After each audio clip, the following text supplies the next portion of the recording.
Bonjour et bienvenue. Aujourd'hui, on se penche sur un document tout chaud sorti du four, si on peut dire. Le sujet de philosophie du bac général français, session 2025. Il est tombé ce matin, le 16 juin. Alors notre idée, c'est de regarder ça d'un peu plus près. Voir les questions posées, le texte aussi qui était proposé. Qu'est-ce que ça nous dit, en fait, des grandes interrogations qu'on juge importantes aujourd'hui pour les jeunes? Il y avait 3 choix, comme d'habitude. Le premier, notre avenir dépend-il de la technique?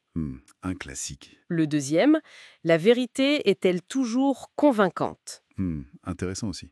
Et puis le troisième, c'était l'analyse d'un texte de John Rawls sur la justice politique. Bon, trois axes assez fondamentaux, non? Notre rapport au monde, à la vérité et à la société. Si on commence par la technique. Oui, cette question, notre avenir dépend-il de la technique? C'est vrai que c'est un thème récurrent, mais toujours pertinent. Ça nous met face à une ambivalence en fait. D'un côté, bah oui, la technique, c'est le progrès, l'émancipation, on maîtrise mieux notre environnement, la médecine, la communication. Oui, on voit bien les bénéfices. Mais le mot dépendre, il fait un peu peur, non? Dépendance, ça veut aussi dire perte d'autonomie, peut-être? Risque écolo? Contrôle? Certains parlent même de déshumanisation.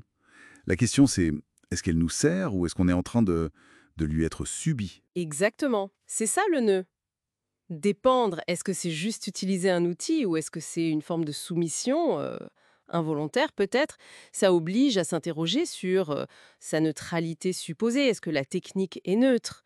Et est-ce qu'on peut encore choisir collectivement comment elle se développe ou est-ce qu'on subit juste? Hmm, bonne question. Passons à la deuxième. La vérité est-elle toujours convaincante?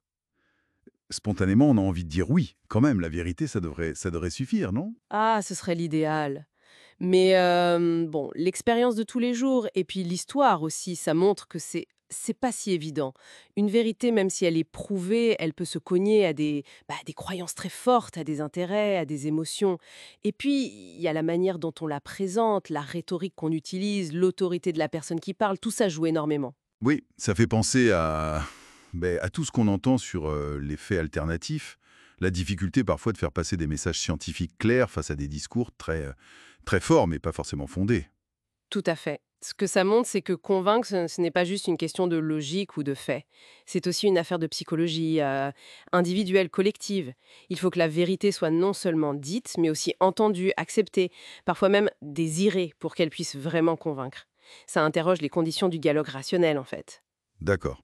Et on arrive au troisième sujet, le texte de John Rawls, tiré de Théorie de la justice, un texte de 1971.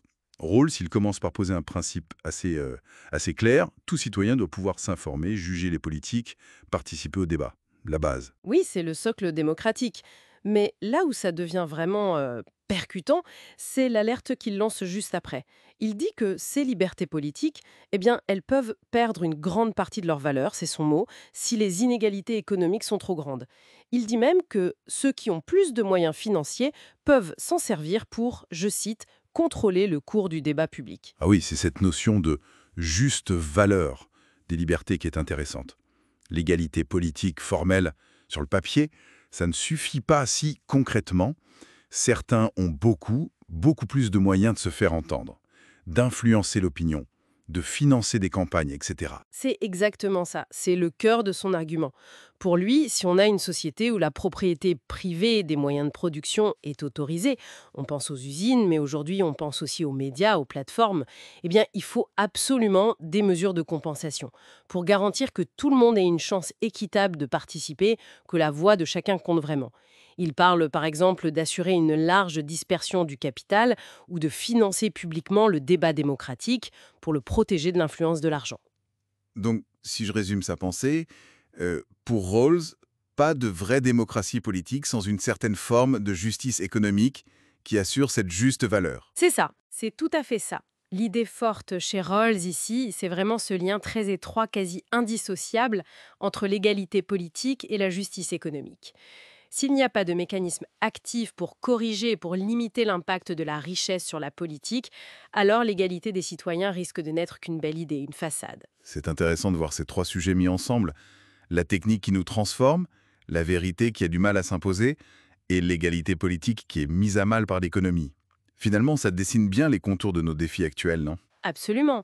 Chacun à sa manière, ces sujets nous poussent à réfléchir de façon critique aux conditions réelles de notre autonomie, euh, de la connaissance qu'on partage et de la justice sociale.